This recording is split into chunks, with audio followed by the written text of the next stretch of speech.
اگر آپ کا ہدف الگ ہے، دوسرے آدمی کا ہدف الگ ہے، دو آدمیوں کی منزل الگ الگ ہے، تو ہو سکتا ہے آپ جس کام میں مشغول ہوں دوسرا اس مشغولیت کو وقت کا ضیاع سمجھے، اور وہ جس کام میں مشغول ہے آپ اس کی مشغولیت کو وقت کا ضیاع سمجھیں۔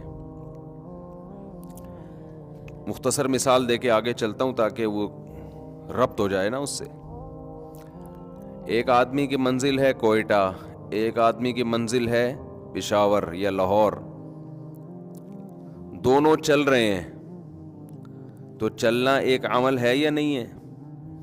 دونوں میں سے کوئی بھی فارغ نہیں بیٹھا، چل رہے ہیں، چلنے کا عمل ہو رہا ہے، لیکن ایک کے چلنے کا عمل، جس نے کوئٹہ جانا ہے رخ اس کا پشاور کی طرف ہے اور سپیڈ بہت تیز ہے، تو آپ بتاؤ محنت تو یہ زیادہ کر رہا ہے جو تیز چل رہا ہے، لیکن ہدف اس کا کوئٹہ ہے، جا کدھر کو رہا ہے؟ پشاور۔ اور جس کا ہدف پشاور ہے وہ آہستہ آہستہ چل رہا ہے لیکن چل پشاور ہی کی طرف رہا ہے۔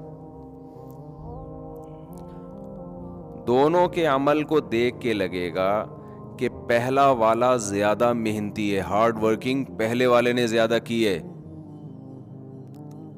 لیکن عقل مند کہے گا کہ جتنی زیادہ محنت کرے گا اتنی زیادہ ٹائم ویسٹنگ، کیونکہ منزل سے اتنا زیادہ دور ہو رہا ہے۔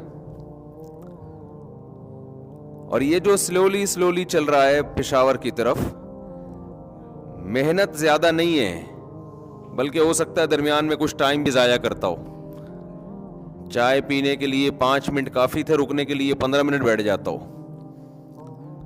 لیکن منزل اس کی صحیح ہے تو یہ ٹائم اتنا ضائع نہیں کر رہا جتنا وہ ضائع کر رہا ہے۔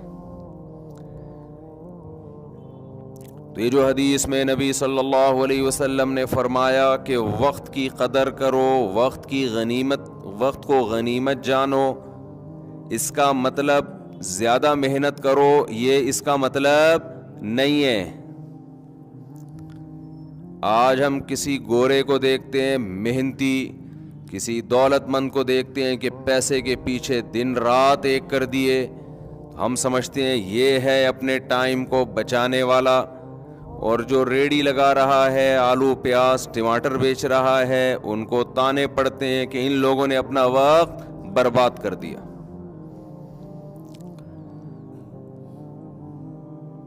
خوب اچھی طرح سمجھ لیں کہ باہر سے جو کچھ آ رہا ہے نا آپ کے پاس، جو ہدایت کے لیے جو زمینی ہدایت ہے، وہ ٹوٹلی گمراہی ہے۔ تبھی تو قرآن بار بار کہتا ہے کہ من يهده الله فلا مضل له ومن يضلل فلا هادي له قل ان الهدى هدى الله۔ آپ بتا دیجئے کہ ہدایت صرف کس کی ہے؟ اللہ کی۔ کیا مطلب؟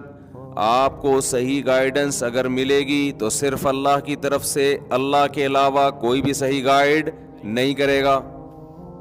یہ کیوں قرآن بار بار کہہ رہا ہے؟ ہم جب یہ آیت پڑھتے ہیں تو اسپیڈ کے ساتھ نکل جاتے ہیں۔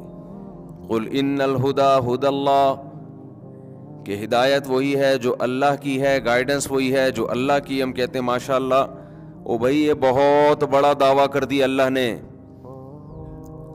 کہ جو کچھ آپ کو یونیورسٹیوں سے گائیڈنس مل رہی ہے، اسکولوں سے گائیڈنس مل رہی ہے، گورے کی طرف سے گائیڈنس مل رہی ہے، اگر اللہ کی تعلیمات سے میچ کر رہی ہے پھر تو ٹھیک ہے، ذرا بھی اللہ کی تعلیمات سے انحراف ہے تو کتنا ہی پڑھا لکھا آدمی، کتنا ہی ذہین آدمی، یونیورسٹی کا کتنا بڑا پروفیسر، کتنا بڑا موٹیویشنل اسپیکر، اگر اس کی گائیڈنس اللہ کی گائیڈنس سے، اس کی ہدایت اللہ کی ہدایت سے میچ نہیں کر رہی تو سراسر گمراہی ہے، لفاظی ہے۔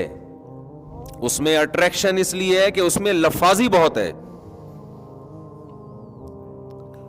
بعض دفعہ ایک چیز سراسر گمراہی ہوتی ہے، اچھی بہت لگتی ہے، باتیں دل کو بھاتی بہت ہیں، کیوں؟ اس میں اٹریکشن بہت ہوتی ہے، اس میں کچھ ایسی چمک پٹیاں لگا کے اس بات کو پیش کیا جاتا ہے کہ پیش کرنے والے سے بھی محبت اور اس کی بات سے بھی محبت، حالانکہ وہ ہدایت کی روح سے وہ خالی ہوتی ہے۔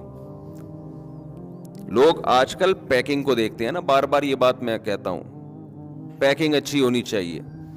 زیتون کا اوریجنل تیل اچھی پیکنگ میں میں نے دیکھا نہیں ملتا، سستا تھا، جوڑیا بازار گیا تھا میں 8-10 سال پہلے، اور زیتون کا 2 نمبر تیل بڑی خوبصورت پیکنگ میں، زیادہ مہنگا۔